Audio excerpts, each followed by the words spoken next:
আসসালামু আলাইকুম। আজকে আমরা কথা বলবো পিত্তথলির পাথর বা গলস্টোন নিয়ে। সারা বিশ্বব্যাপী এটা একটা কমন সমস্যা। দেখা যাচ্ছে যে বেশিরভাগ 10 to 15% মানুষের ক্ষেত্রে সারা জীবনে এই পাথর হওয়ার সম্ভাবনা থাকে। 3 ধরনের পাথর আছে, তবে 80% ক্ষেত্রে সাধারণত কোলেস্টেরল পাথর অথবা মিক্সড স্টোন গুলো বেশি হয়। এখন প্রশ্ন আসে কাদের বেশি হয়।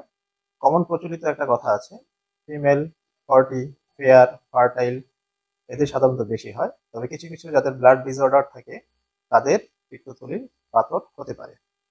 তো আসলে আমরা কিভাবে বুঝি? সাধারণত অনেক সময় ইনসিডেন্টাল ফাইন্ডিংস হিসেবে আসে আল্ট্রাসাউন্ড করে। কেউ কেউ এখানে সাধারণত সাইলেন্ট থাকে। কেউ কেউ সিমপ্টমেটিক গলস্টোন হিসেবে রাইট সাইডে ব্যথা নিয়ে আসতে পারে। কারো ক্ষেত্রে বমি বমি ভাব হতে পারে, কারো কারো ক্ষেত্রে চর্বি খেলে ইনটলারেন্স হতে পারে। তো আসলে গলস্টোনের ক্ষেত্রে চিকিৎসা হচ্ছে, যাদের ক্ষেত্রে সাইলেন্ট থাকে তাদের ক্ষেত্রে আমরা সাধারণত রেগুলার ফলো আপে রাখি।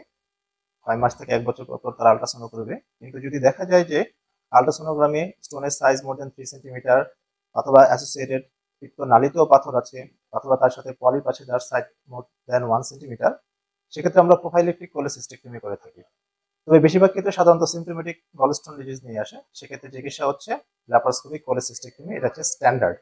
তবে 1 to 2% ক্ষেত্রে কেটে করা লাগতে পারে, যেগুলোকে আমরা বলি ওপেন কোলেসিস্টেক্টমি।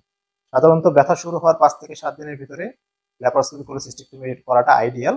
যাদের ক্ষেত্রে ব্যথা কমে যায় তাদের ক্ষেত্রে 6 সপ্তাহ পরে আমরা ইন্টারভাল কোলেসিস্টেক্টমি করে থাকি। তবে কিছু কিছু রোগী আছে যারা হাই রিস্ক পেশেন্ট, তাদের ক্ষেত্রে চিকিৎসা করাটা একটু কঠিন হয়ে পড়ে, অনেক ক্ষেত্রে অপারেশন করা যায় না।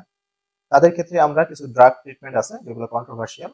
তার মধ্যে উল্লেখযোগ্য হচ্ছে আরসোডিঅক্সিকুলিক অ্যাসিড, কিছু কিছু ক্ষেত্রে লেভাডক্স নামে পরিচিত, কারো কারো ক্ষেত্রে এটা দেওয়া হয়ে থাকে।